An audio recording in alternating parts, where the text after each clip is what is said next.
Battlers, I am back. Welcome to another episode of the Knighted Podcast Roster Review Edition. Well, the roster review is all about breaking down the squad, making sure everything is in the right place, exactly like our mates do at Above and Beyond Construction and Developments. Whether it's fixing up your home, Battlers, or building something beautiful and brand new like the Knighted Bar, they will make sure there are absolutely zero weak links in your lineup. And you know what the best part is? The best part, it's as easy as ABC. So if you need quality construction work that will not leave you second guessing, make sure you hit up ABC Developments because they will go above and beyond for you and will not drop the ball. Well, can you believe it, Battlers? Here we are. We are in August football. I've had the week off. I'm sure everybody has been missing me. I know you're beside yourself when I'm away for a week, Lou. I can only imagine how the Battlers will be feeling not having me on their eyes and in their ears for a week, right? Mm-hmm. Hey? No way. I think you speak on behalf of all the Battlers. You would have been absolutely beside yourself not having me around for a week. But another huge show tonight. That's right. Doesn't get any easier for us this episode as we take a look at the game ahead for the Newcastle Knights hosting the absolute juggernaut. Let's be real, the best football club we've seen in recent, in rugby league history. The Penrith Panthers are coming to town. They've been to 5 grand finals. They've won the last 4. They are coming off. How many straight wins have I got here? 1, 2, 3, 4, 5, 6, 7, 8 straight wins after a narrow win against the Gold Coast last week. But have the rugby league gods somehow in their sick, twisted minds written another script? Do you know the last team that the Penrith Panthers lost to, Lou? Yes, I do, because you told me just before we going on. I'm going to tell all of you right now, it was the Newcastle Knights. And now, look, I don't want to hear it. I know they missed their origin players and whatnot, but do you know what? These scripts are written and they're written for a reason. Can the Newcastle Knights somehow, some way be a club that can shut out the Panthers 2 times in a season? Well, we'll take a look at that because our backs are well and truly up against the wall. We've got the calculator out. People have written us out of finals contention. We're a team that's got nothing to lose and everything to gain as far as our pride is concerned as we try and finish the 2025 season on a high. So, look, we'll break down that game coming up. We'll be taking some of the Knighted news, some exciting Knighted news this week. It's not all going to be bloody negativity tonight. We'll be taking a look at our player battle matchup. We'll be taking a look at your grain-fed lock it in. So make sure you start firing those in right now. I want to see a lot of confidence today with our lock it ins. I'll be answering your get out of live fire safety training burning questions. So, Battlers, sit back and get ready as we take a look at the Adam O'Brien ins and outs of this week's humongous Friday night thriller of a clash against the Penrith Panthers. Let's go! All right, first things first. This week, now, huge shout out to our good mate, good friend of the show, Nilso. If you don't know Nilso, obviously, content creator for What's New in the Castle. If you've been hiding under a rock, now the big fella, he is going to have he's going to be doing it pretty tough this Sunday. The big fella, if you don't know Nilso, he's in the New South Wales Fire and Rescue, and they are partaking in the City to Surf 13-kilometer trek. Now, you might be thinking it's a cool 13 Ks. Well, these boys will be wearing their full firefighting gear, head to toe, even got the BA on. So it's about an extra 30K of kit. All right, these guys are going to be doing it. So they're going to be doing it for a very good cause. They're going to be raising money for the Sydney Children's Hospital's burns unit, as well as the Sydney Sick Kids Fund. So, Battlers, if you do, please make sure you go visit the show notes below. All right, there'll be a link there for you guys to make a donation. Every single cent helps. It'll go a long way. It's such a great cause, Lou, isn't it? Yeah, absolutely. Absolutely, for a great cause. Now, none of that, Nilso sweetened the deal for you guys. He has somehow managed to get his hands on a player-worn Miners jersey, and that could be yours. So for every $10 donated, gets you an entry in to win that said jersey. All right, so make sure you head across there, follow the show notes, drop a donation. Do it for our boy Nilso. Do it for the kids there. Great cause those guys are doing. And, yeah, they're going to be doing it tough. I would not be looking forward to doing that trek. So shout out to those boys doing that stuff. They do God's work, and they're killing it once more. So get around Nilso and the boys there doing the City to Surf trek. But yes, first things first this week, brought to you by Newcastle Mixed Martial Arts, which is Newcastle's, Lake Macquarie's and the Hunters' highest rated mixed martial arts gym with more than 350 Google 5-star reviews. We've got to get an update on that. I'm sure it's higher than 350 now. We're probably underselling it, Battlers. Beginners are welcome and encouraged into their safe, inclusive, and most importantly, fun training centre. Head coach Jess Landry's experience includes being directly trained by UFC veterans, as well as under the wrestling coach of the Sydney Roosters. Newcastle Mixed Martial Arts is centrally located right in Cardiff, right beside the Cardiff train station, offering day and night classes for kids, teens, and adults, including Muay Thai kickboxing, gi and no-gi Brazilian Jiu-Jitsu, and mixed martial arts. So make sure you go visit their website at newcastlemma.com.au and go book your free trial. All right, well, while you're going to be learning to kick some ass at Newcastle MMA, I want you to kick and scream and smash that like button if you're watching this live stream right now. It really does go a long way, Battlers, truly. Make sure you give it a big old thumbs up because it's doing wonders for us. So truly, if you can take a split second out of your day, just do that for your boy. And wherever you're wasting your time on social media, I can guarantee you we're there. So if you haven't already followed us on that said platform, go ahead and do that. Go ahead and do that. Follow us there. Really does help us out. Gets the viewership up, listenership up, all the good stuff. Tony said here the McDonald's drive-through window is back. So go get some Maccas and then come back and hit those like buttons. And absolutely. There we go. We've got everyone saying, Chris is saying he wants to order a quarter pounder meal. Joanne's saying, do you want fries with that? What about the McArch? We've got to get something over there in that window. We do, don't we? I've got to get something. Play on that. Yeah. Just get a Macca's for McDonald Comment Jones away. Stadium. Comment away now for everyone who's listening. Behind me, there's a window behind me. Best comment. Tell me what should I put in there, or who should I put in there? Each episode. Or should I change it? Should be revolving. You let me know who should be in the window. I've not seen the horror movie, but what's that messed up nun? Oh, yeah, there's a new Conjuring movie out too, God. Actually, now I think of it. Yeah. Oh, well, you let me know. Comment away. Who should be in the drive-through window? Maybe it should be like, should it be Adam O'Brien, maybe in a McDonald's kit, like he's working at Macca's? Doing a thumbs up, yeah. Something like that. Yeah, maybe. You let me know. I'll get the Macca's bell on the soundboard. Do that, and I'll mock something up, and it'll be there next episode. Keep your eyes peeled for that one. All right, Battlers. All right, let's jump into it. This week's United news. Now, let's kick it off now. What do we keep saying? Where there's smoke, there has been fire, and that has been confirmed. Our boy over here, Trey Mooney, has been touring the Knights facility, and it got me thinking, wonder what that sort of tour would entail. Like, how would that be? Do they tailor it? Is it horses for courses? Do they sort of do it a bit different? Do they get a bit of a gauge of the bloke and kind of tailor the tour? I imagine guys like Bedsy, you'd have Peter Parr and that about there, but I'd be very interested to know. Maybe one day that'd be great content if I went down there and said, all right, I'm going to be a player you want to woo me. How do you do it? Maybe I'll put the meta glasses on. We'll do a POV. I'll be a marquee player. And I'll go, all right, Bedsy, sell it to me. Wine and dine. Tell me how it's done. I will live stream the event of me being wooed by the Newcastle Knights. I'd love to your Ponga video on Valentine's Day. Yeah, it could be a romantic dinner. Maybe Trey's that kind of dude. You never know. It could be a sensitive kind of guy. Has Bedsy taken him out somewhere? Has he been spotted having a romantic dinner with maybe Peter Parr? Maybe that's what sold him.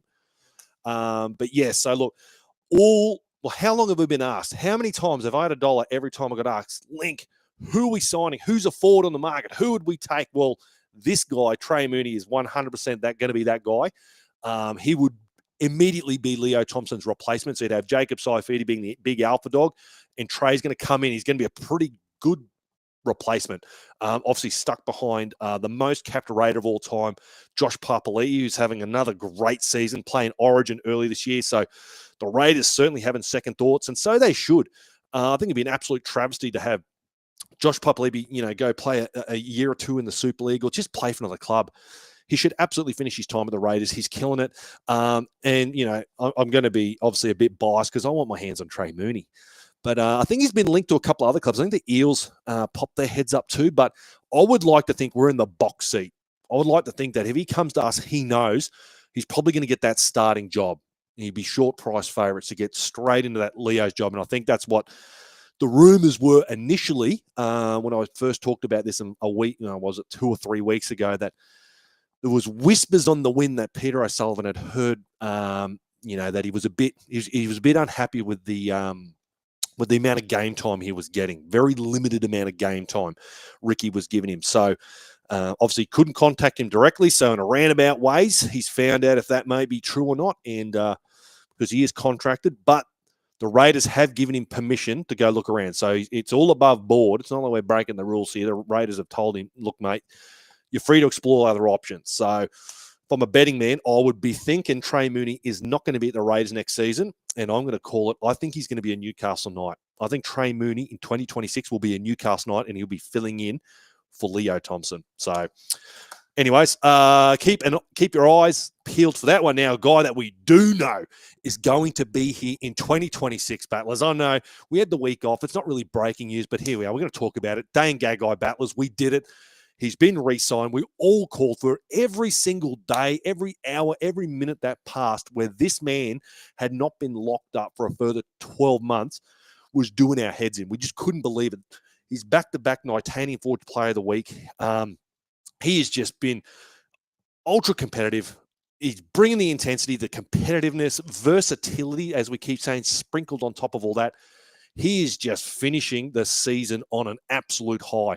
It would not surprise me whatsoever if this guy wins the Danny Medeiros medal once more, just because of the late season. I know we've had some guys like Razor and Dylan Lucas who would have been right up there, but obviously injuries, plagued them, and they've missed a bunch of game time. They're not going to see out the rest of the season. But I think this bloke's in the box seat to win a back-to-back Danny Medeiros medalist, and I think that red-hot form has just forced Peter O'Sullivan and co to really reconsider and go, yeah, we cannot afford to let this guy leave the building. He's too important. We all wanted the Dane Gagai farewell tour.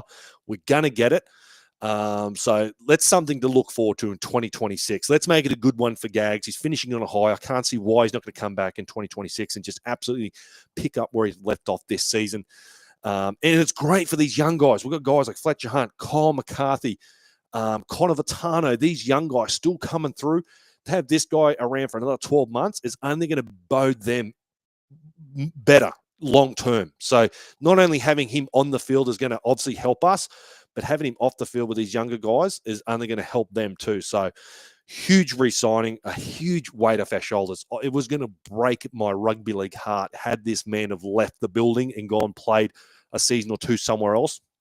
But yeah, so we can put that to bed now. Like KP, he's staying. Let's give him the farewell tour. Let's get the old band back together. I know we didn't really get to see the 2023 slick backline back together, but 26 is around the corner. Let's get it then. But yeah, that wraps up this week's Knighted News. Now let's do it. Let's dive head first into this Friday night clash, 6 p.m. against the Panthers, back home at McDonald Jones Stadium. Now, Lou, have we seen any weather reports? Is it going to be a wet one? I haven't looked.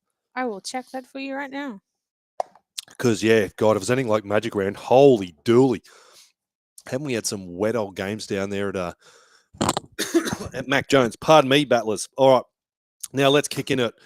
Let's dive. It's going to be 65% raining on Sunday. Oh, no, wait. That's Sunday. Sorry. I'm used to Sunday games at the moment. Friday, still 65% raining. Yeah, okay. Looks like more chance or not. It might be a bit of a wet affair. But anyways. Bring your snorkel. Bring your snorkel once more, Battlers. All right, let's do it. Let's take a look at the spine for the Newcastle Knights with our boy Dane Gagai. Once more at fullback, at captain, also with Jake Arthur.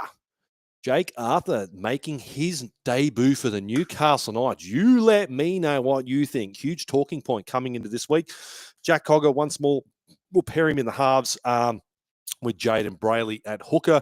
Once more, moving across to the absolutely devastating spine that is the Penrith Panthers. We've got Dylan Edwards at fullback there, the Blues fullback. Blaze Talangi the up-and-coming rookie that they pinched off the Eels. Nathan Cleary, arguably the best rugby league player in the world at the moment at number 7. And pretty handy hooker with Mitch Kenny at number 9.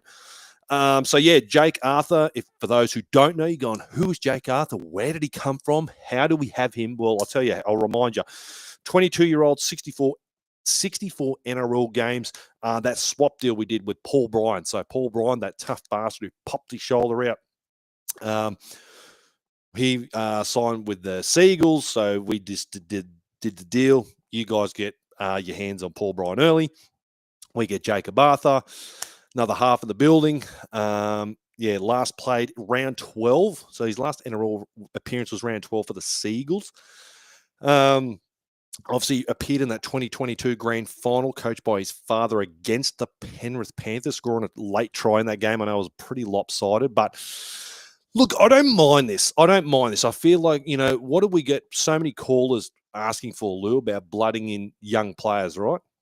Absolutely. So, look, maybe he wasn't the top of a lot of people's list, but from all accounts, shout out again to Lockie from Newcastle Knights Juniors. If you haven't followed him on Instagram, go ahead and do it, truly.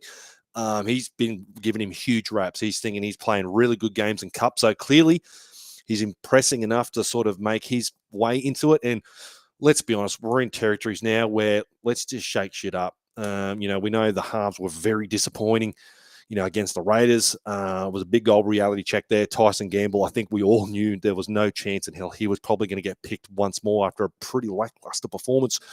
So, look, let's see what Jake Arthur's got. Let's just see what Jake Arthur's got in the bag, I know the mantra coming into this year was we don't want to be changing halves. And I've sort of just done a complete 180 on that. We're in the territory now. It's going, let's just see what we got. Bit of youthful exuberance.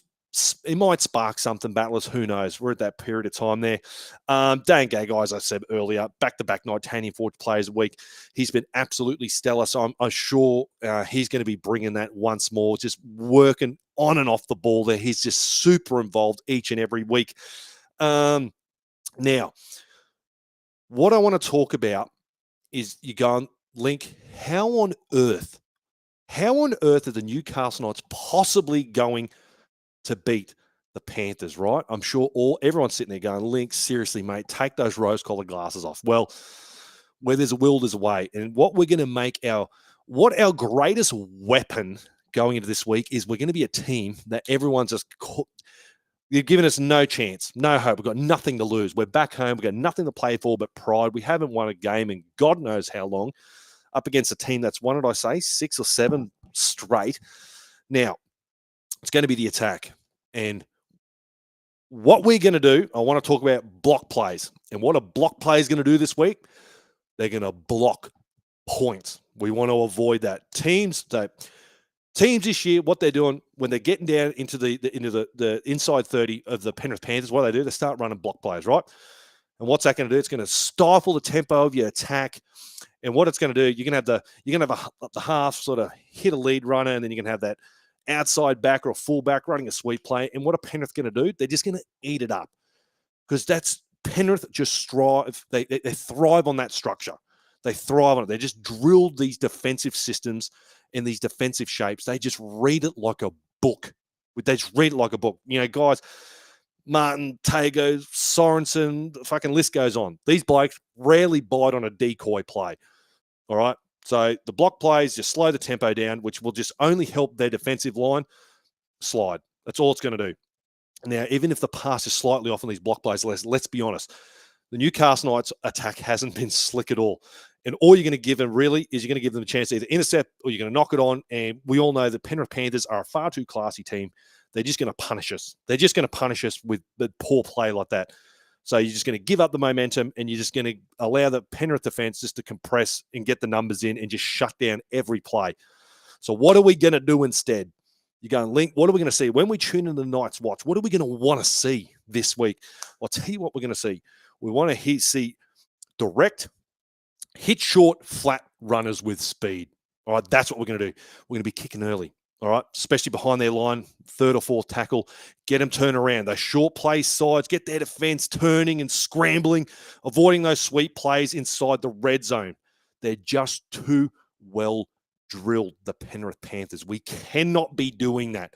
Nice short, flat plays, crash plays, all that stuff. I want to see a bit of that going. Maybe a bit of spontaneous play on the back of that, all right? That's what we want to see. So we're not going to beat the Penrith Panthers by playing pretty.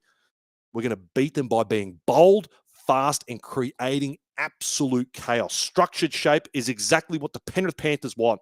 So we're going to pressure them with unpredictability. That's how we're going to do it, battlers. That's how we're going to do it. And this is going to lead me straight into this week's player battle. And you're going, Link, you are absolutely out of your goddamn mind.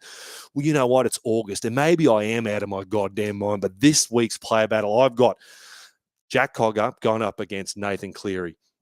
Now, we need 2023 grand final Jack Koga. Because we all know, we all saw it. We were all sold on Jack Koga after that 2023 grand final, weren't we? We know it's got in him. I know he was in that Penrith Panthers system. It's arguably it is the best system that we've ever seen. But he's going to need to bring that because the guy I've got him up against, Nathan Cleary, has absolute ice in his veins. Doesn't matter what kind of play. Doesn't matter if it's a structured play. Or, how was that bloody 2-point field goal that he absolutely ice flew? That was incredible. Huh? Doesn't matter what it is. Doesn't matter. It's spontaneous. It's structured. Crazy. The guy just has it all. Unfortunately, he doesn't fucking do it for New South Wales, which irks me. But look, that's what it's going to have to be because Jack, unfortunately, he's been a little bit up and down. You know, he's had some good games. I've given him some pay cat player of the night of player points. You know, he's got to get that consistency right because it's getting towards the end of the season. If he wants to make a claim, if he wants to somehow be relevant in the 2026 season for the Newcastle Knights, he's going to have to start putting some good games together. He's going to have to go toe-to-toe with the best of them. He's going to have to toe-to-toe with the best of them. And it's, as I said before, we're a team at this point in time, battlers, nothing to lose, only pride to win back. And let's just lean into that. Let's just bring that intensity. All right. So, Jack Koga, I need you to have an absolute blinder this week. I need you to lead this team around. You've got young Jacob Arthur. You know, you haven't played a game with yet, but you're going to have to step up big time, brother. You're going to have to step up big time this week because, yeah, Nathan Cleary, there's really no much point me talking about the spine for the Penrith Panthers because it's just been it's just one of their great strengths. It's just consistency. They just have the same great players constantly playing at a high level, and even the young guys that they bring in just plug into this system seamlessly. You know, there's so many other teams I can talk about, you know, maybe chinks in the armor or this or that, but Penrith are just that well-oiled machine. So the only way that I can possibly see us in a world of beating them, much like the Titans kind of took it on, because we know they can fade away. We know they can fade away. What were they, 24 points up in the first half, and the Titans came back 26 unanswered points. They were this close. This close. What did you make of the trainer? Actually, I haven't spoken about. What do you make of that trainer, Lou? Got a comment here from Justin earlier. Sorry, I'll just bring it up. About the trainer? Yeah.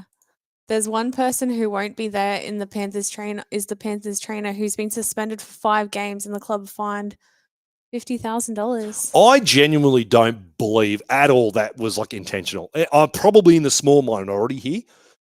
I find it extremely hard to believe that call would have been made to be intentional. I don't know. You let me know. You might go, Link, you're absolutely goddamn crazy. Maybe it's because I hate the Titans and I love seeing them lose. But I don't know. I'd be extremely disappointed if that would be the case. I just can't see it. I'm with Phil Gould. Phil Gould sort of came out and said, "Oh, I don't think it was intentional. I think it was it poor form? Absolutely, but you don't see it every day. I don't know. Guy clearly fucking made a big mistake. Who's to say Jaden Campbell was going to kick it anyways? And didn't someone say that's happened before? Yeah. I can't remember what podcast I was listening to. Someone said it's happened before. It's not like this crazy fucking that's never, ever, ever happened before. What do we do? We're in uncharted territory. But anyways, yes, you're right, Justin. That's one bloke we will not be seeing out there is that trainer. So who knows? Is he their lucky charm? Who knows? But yes. So now let's take a little look at the Penrith Panthers spine. You got Dylan Edwards there. We all know what a quality player Dylan Edwards is. He is the poster child for being a consistent footballer. Each and every week, you know exactly what you're going to get from Dill Edwards. Is he a Kalen Ponga type fullback? Absolutely not. but he's far more consistent. He's that consistently line where he's impacting games, support play, whether it's kick return meters, defense, all that stuff. He's just, most weeks at a bare minimum an 8 out of 10, probably more like a 9 out of 10, Dylan Edwards. So we know we're getting from him. Nathan Cleary, again, what more can I say about Nathan Cleary? Each and every week we sort of see what he brings.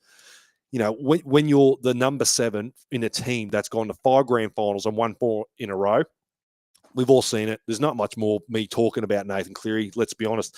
Blaze Talangi's an interesting one.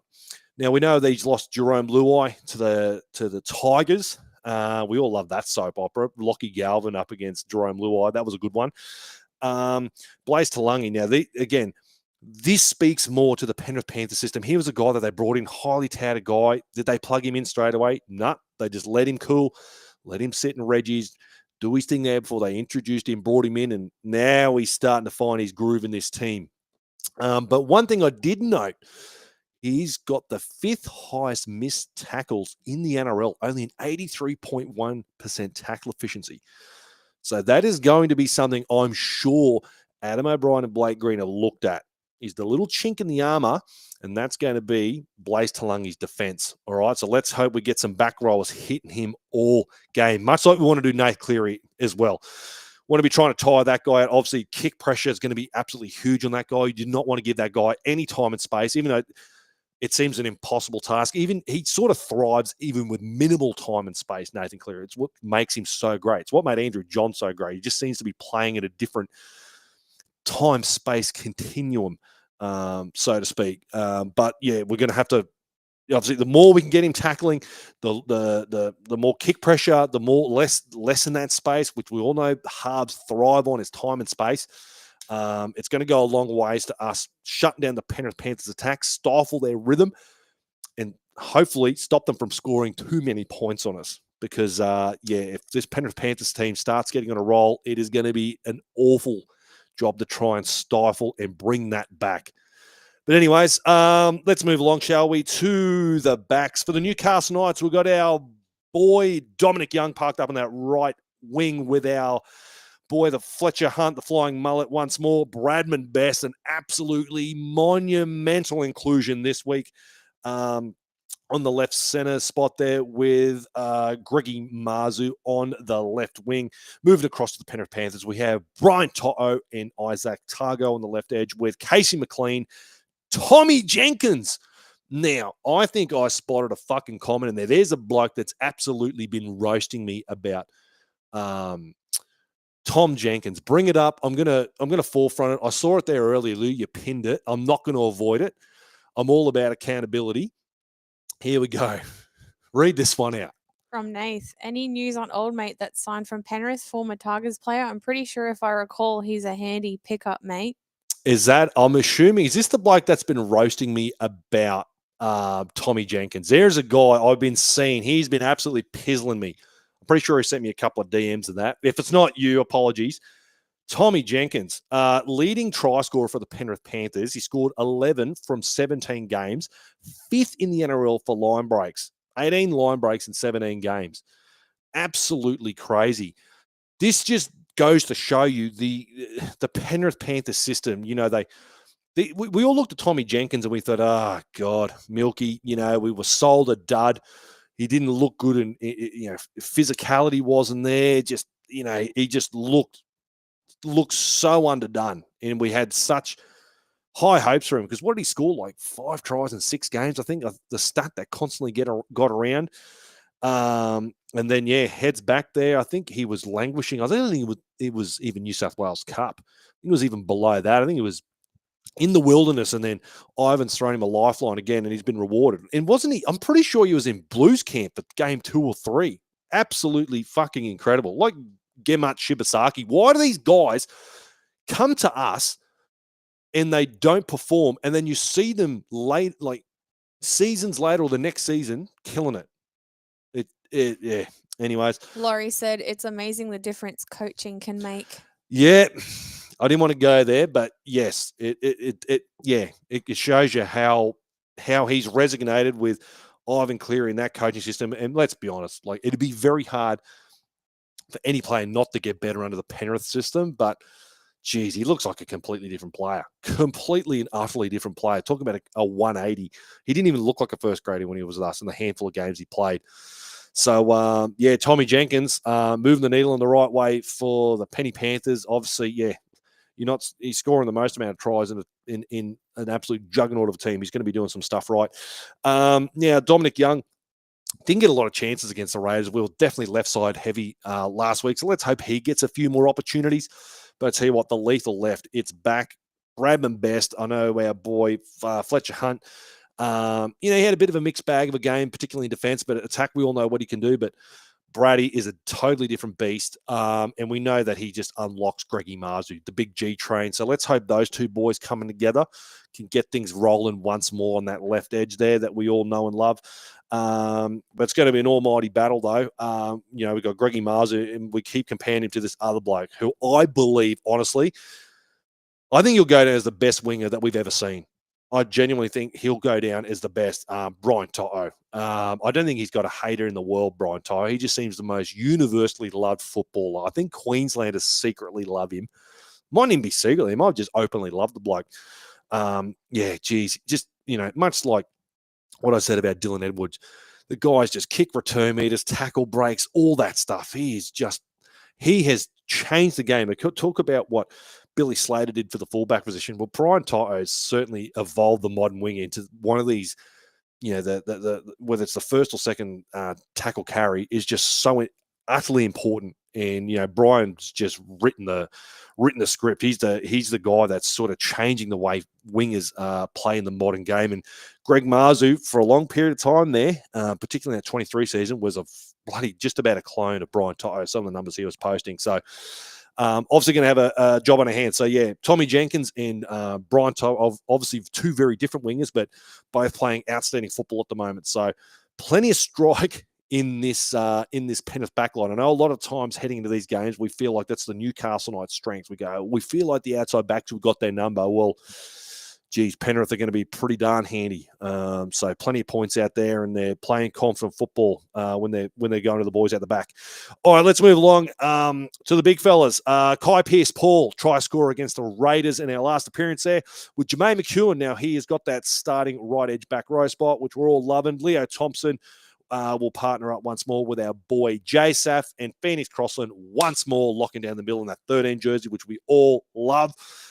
Moving across to the Penrith Panthers, the absolute dog. That is Liam Martin. We all know how much I love Liam Martin, particularly in the blue, with Luke Garner in the second row, Moses Leota and Lindsay Smith in the starting prop rotation, and Isaiah Papali'i coming in, who replaces the injured captain Isaiah Yeo. In a stroke of luck for the Newcastle Knights. Their captain's out with a shoulder injury. He picked up during that Titans game. So Papali'i, still pretty darn good player. Slots in there in the lock forward position. What do we want from our big boys this week? What we want to be defending like absolute demons this week. Line speed is going to be absolutely integral. Particularly those first one or two tackles, we're going to have to establish really good line speed, and that's going to go a long way to winning that territory battle against a team that just does it so well. It's just programmed into their DNA at this point. They just do it so well. So those first two tackles, we need to really be getting on top. We want to win that physicality battle, get them on their backs. None of that quick play, none of that rubbish, because that's what the Penrith Panthers absolutely strive on. They do it so well. They've been doing it for 4 or 5 years now, and it's why they keep winning premierships. They build on the back of that. So that tough physicality, and we all know Phoenix Crossland, one of his great strengths is that. We all know he loves that line speed. Fuck, he's still, I swear, he must, how many bloody police calls has that man had from just tackling absolute randoms in the street, in the shops, wherever it might be. So I'm sure Phoenix is going to be bringing that this week. That's going to be a huge, huge part of the game is defensively. Sorry, Lincoln, you just got a correction here from a battler, James. I think he's talking about back row winger center.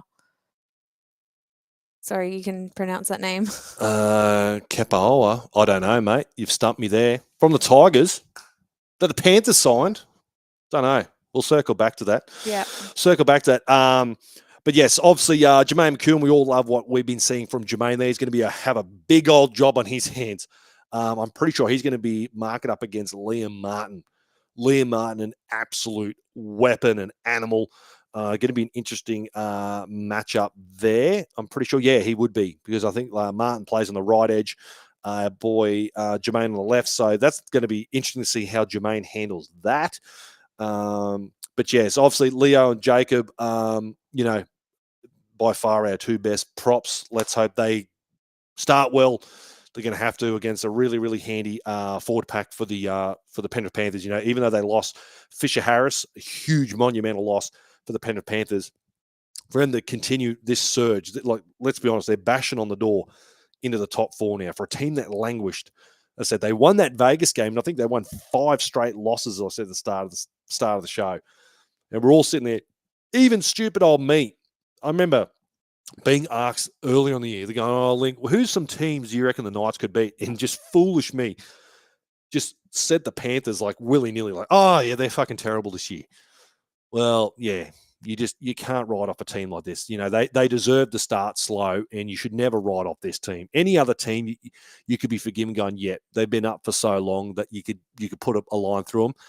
They're just too good. They're just too good. We're witnessing absolute brilliance in a dynasty before our eyes. So they're a team you should not absolutely write off, the Penrith Panthers, ever. All right, let's move along, shall we? To the bench with our boy Tommy Cant. Tommy Cant comes in once more in the 14 jersey with Matt Croker, Tyson Frizzell, and Elijah Sasalomoana. Also makes his return, which I think we're all loving, coming in for, I think, Jack Hetherington.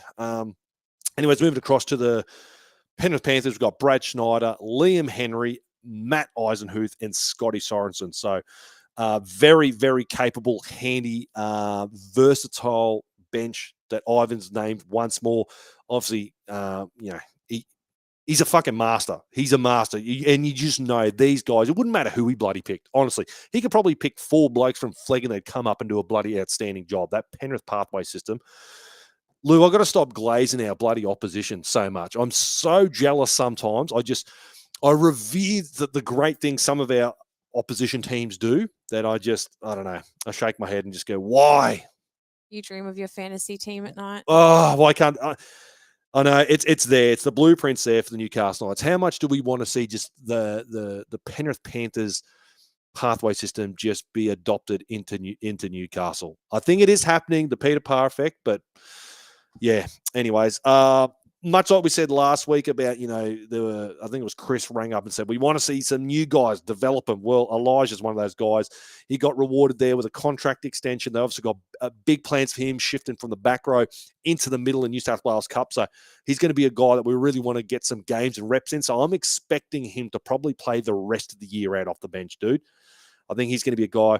Jack Hetherington, obviously, he won't be at the club any further. So I don't think there's going to be, competition for that. He didn't really light the world on fire, Jack, last week. So more than happy to give it to Elijah. I was really impressed with some of the stuff we did see from Elijah for such a young forward. So let's hope, for the rest of the season, he's a guy that we continue to see develop, much like we're seeing Jermaine. I think Jermaine's been the sort of poster child for these guys when we give them a chance and they're just taking it with both hands and putting their best foot forward. So yeah, excited to see Jermaine. Tommy Cant's another one. Tommy is, we probably don't give Tommy enough raps. He's a guy that's played so many positions, where I think he's been played in the centers. I think he's played a bit of prop, second row, sort of, maybe a bit of lock as well. He's been all over the place, Tommy. He's obviously got a big future at the club. Captain of the cup team there. So it's good to see Tommy come back into the team. He's another guy. We want to get more and more reps in. I know he's got more than some of the other blokes I've named, but I think he's got a big future at the club. I'd like to see him keep a bench spot there, develop him, give him the rest of the year to see what he's got up his sleeve also. But yes, that rounds it out. Battler, so as I said before, this week, we don't want to get into the grind and the nitty-gritty and that boring high percentage block play, uncontested ball territory, because that is going to feed Ivan wants us to do that. Ivan is saying, please just play that stuff. That stuff you've been doing all year that just looks discombobulated, looks bloody ordinary. You can see it coming a mile away. We're all sitting here on the Night's watch. I mean, just see it unfold and the play dies, nothing happens. We don't want that. Nice, short, fast play. Maybe something a little bit spontaneous. early kicks, that kind of stuff. That's what we're going to lean into. Chaos. We're going to bring a bit of chaos to the rugby league field, McDonald Jones Stadium, because that's what's going to upset their rhythm. That's what the Titans did. All right. So we know they can leak points. They can leak points. They haven't got Isaiah Yo. We've got Brady Best back. Still going to be a monumental task. Something much easier said than done. But I think if we're any chance, that's how we're going to do it. I think that's how we're going to do it. We're going to lean to that. We're not going to be a pretty-looking team, this one. Want to see plenty of offloads, all that sort of stuff. Short side raids. Lean into that. Let's just lean into a bit of that football this week, shall we? All right. Let's it's time. Lock it in, battlers. Brought to you by our mates at Grain Fed Brewery. The beer brewed tough, just like your game day calls. Whether it's backing the boys for a big win or predicting a masterclass from your favorite player, make sure you have a cold grain fed in hand. Bold flavors, bold predictions. Lock it in with Grain Fed. Now, tell you what, it's 6 o'clock game. A lot of you battlers probably just coming straight off work. And you know what? Do it just before you get to the game. Go have a cheeky schooner or two down at Grain Fed. Mere walking distance to Mac Jones Stadium. I don't think there's a colder beer closer to the outside of Mac Jones Stadium than the Grain Fed Brewery. Get the game day lager. It goes down an absolute treat. All right. And whether you're going to revel in victory or just want to drown your sorrows, head back there, have a couple of schooners. All right. Truly, it's a nice beer. It's a fucking good drop. Real good drop. Trust me. All right, my lock-it-ins this week. Start firing yours in, battlers. All right, I've got KPP for a try. And this is just my heart speaking. We have seen far too little tries from Kai Pearce-Paul, and it was beautiful to see one against the Raiders, that beautiful little short ball from Leo Thompson. I don't care how he scores one. I just want to see more of them.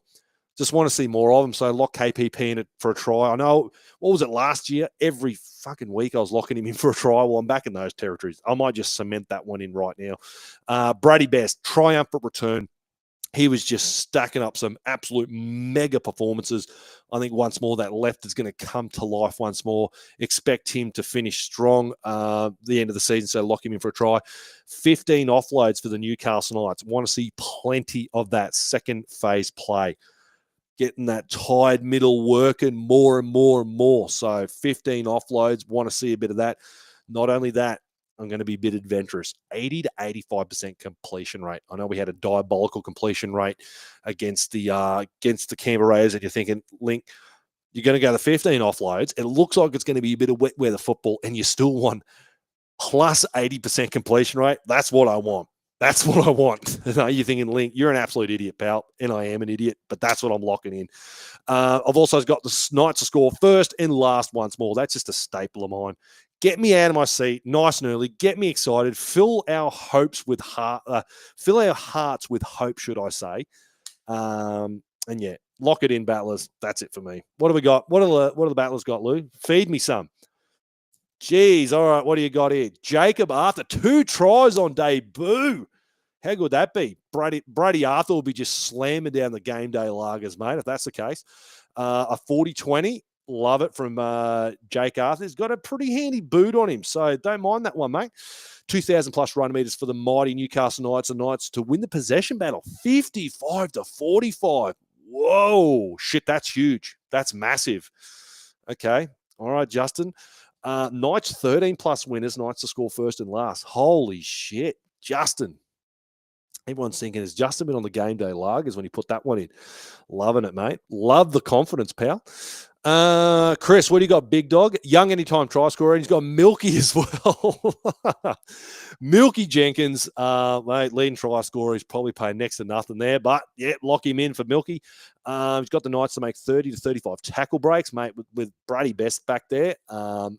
Absolutely not out of the question. And Dane Gagai breaking tackles for days as well. So Panthers 7-8 errors. I'll take that. Knights to score last, 1-12, mate. I hope that last try is the dying minutes and just getting me out of my seat. One of the great Knights watchers, mate. That would be. Love it, Chris. Love it, brother. Pang. All right, what do you got, brother?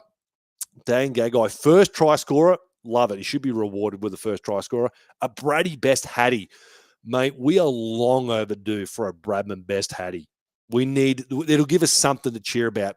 Believe it or not, I was looking back, Dylan Lucas actually scored a Hattie, wasn't it? Didn't I just say that Dill Lucas scored a hattie against the Penrith Panthers last Yep. time we played him. Yeah. So, hey, it's happened before. It's happened before. That left edge carved him up. Dill Lucas with a hattie. Why not Bradman Best against the Panthers? Leo Thompson to put a big hit on Moses Leota. Mate, who was he taking it to? He's taking it to his old partner in crime, James Fisher-Harris, which I was loving against the Wars. So he's got a bit of that in him, mate. The Kiwi brothers coming together like that, and cause him to spill the ball. Love it.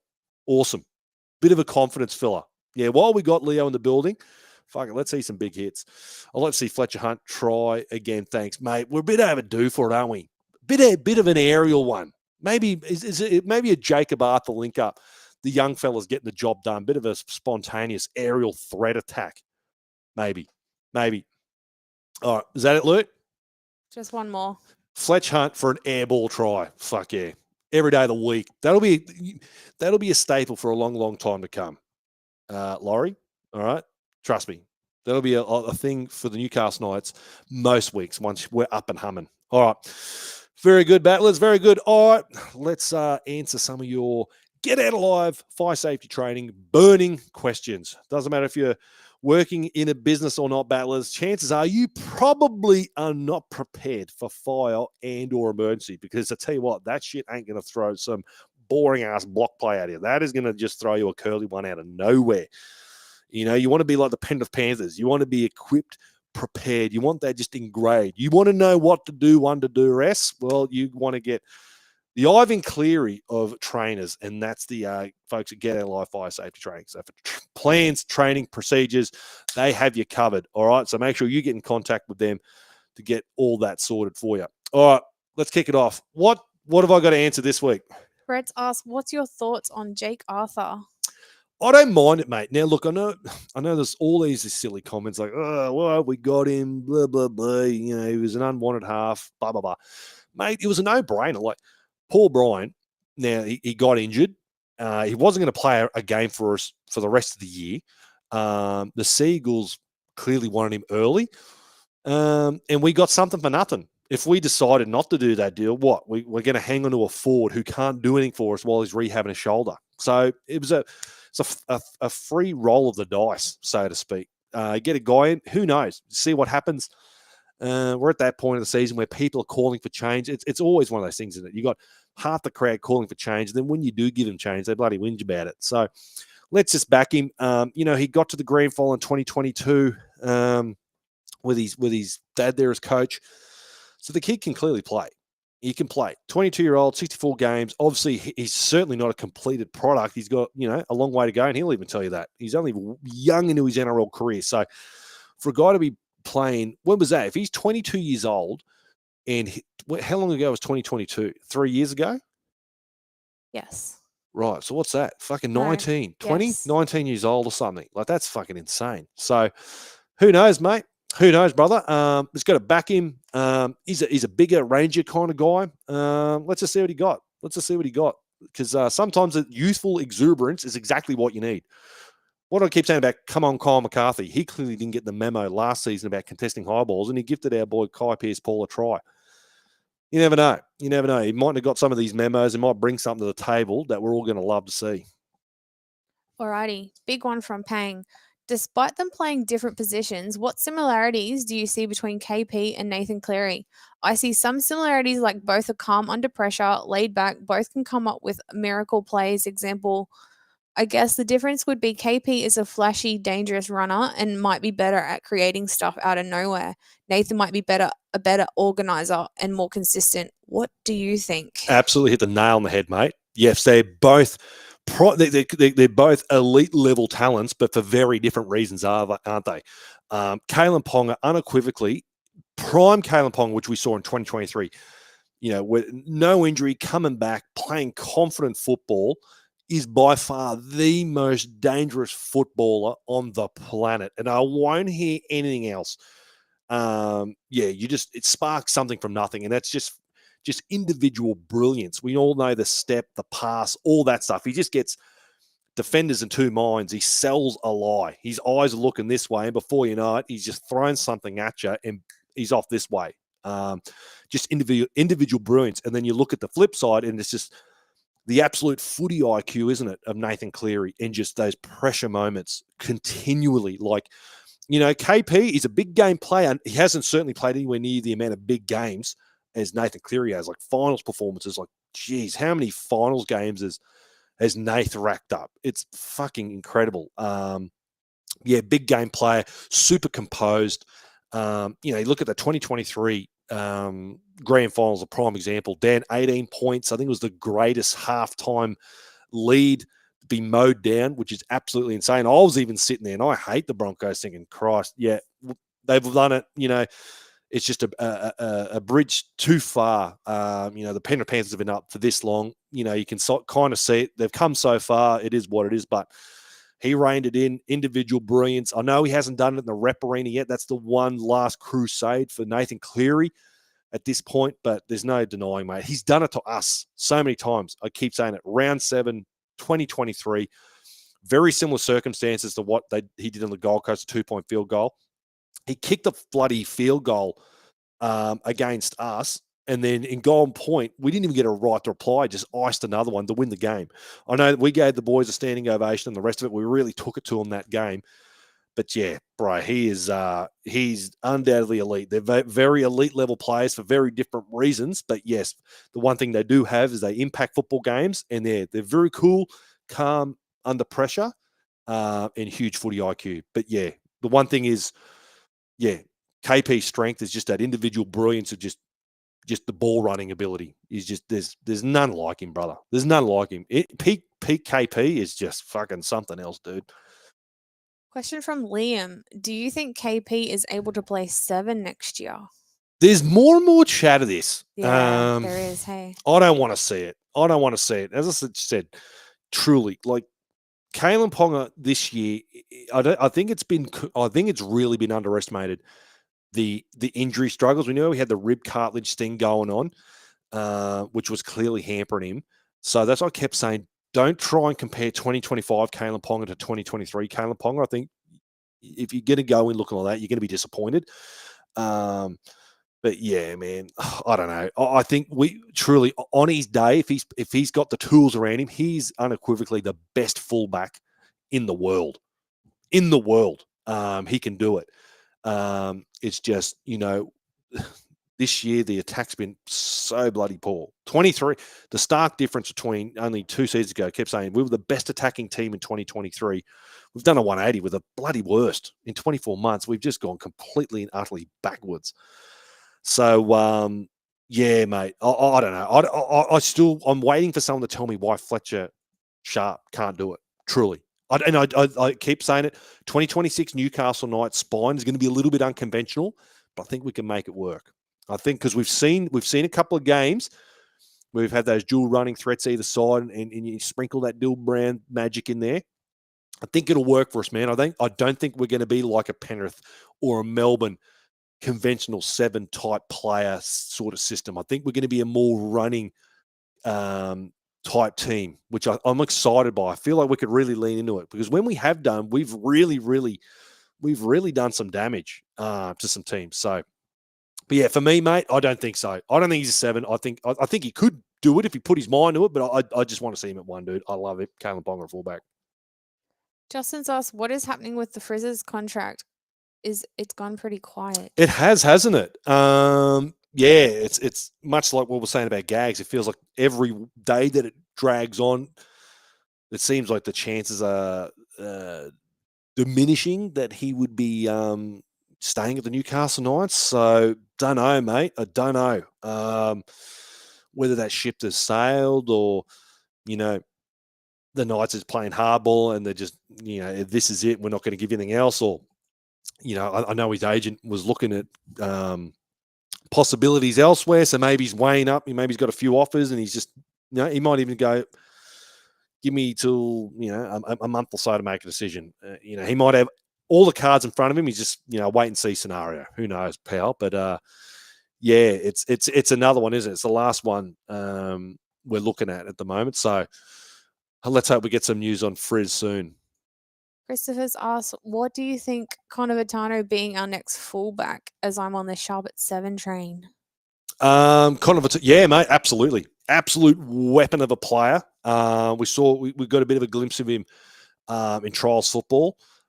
Huge talent, man. You know, the Vitano family, clearly a very, very talented. I don't know what they got in the water there in the Vitano family, but it's doing them wonders. But yeah, Connor, mate, he's one certainly to keep your eyes on.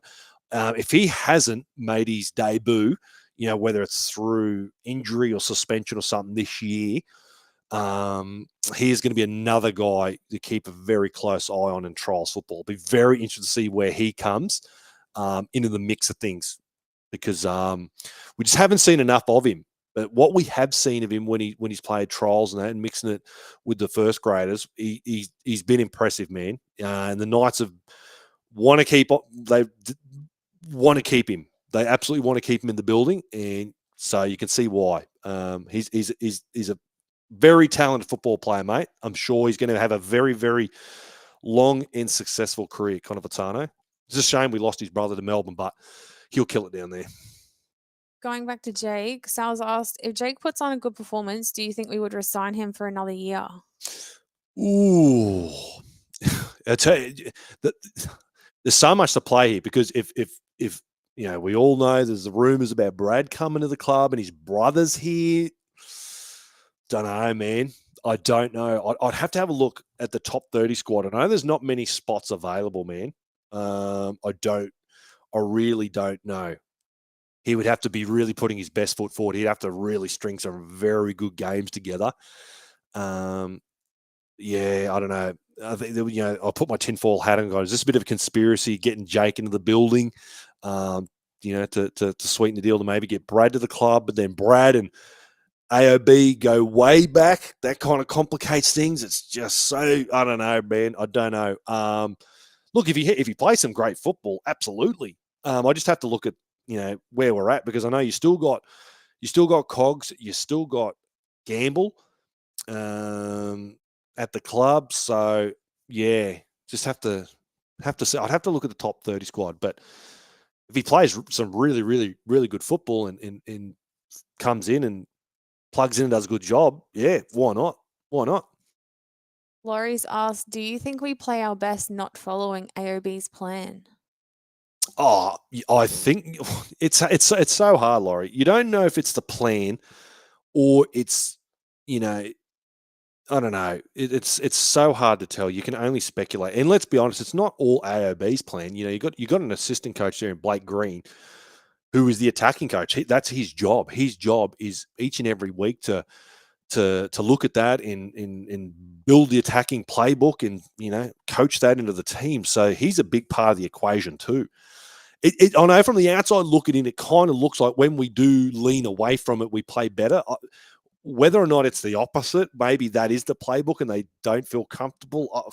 Who knows? It's seriously, it's such a conundrum. It is such a conundrum, the attack for the Newcastle Knights, because we got some great players. We've got some talented players. I keep saying the Newcastle Knights don't have a physical problem. They've got a philosophical problem. The playbook's not good. Not good. You hear, how many times do you commentators say this fucking uninspiring, lackluster pedestrian attack that you see each and every week? You know, that's the $1 million question, Laurie. I wish I had the answer. I truly wish I had the answer for you, but I don't. I really don't. I'm just as intrigued as you as to what would be going on there and why that is the case. Tony's asked, why are we not looking at getting Pezzett back? Good question, mate. I don't know.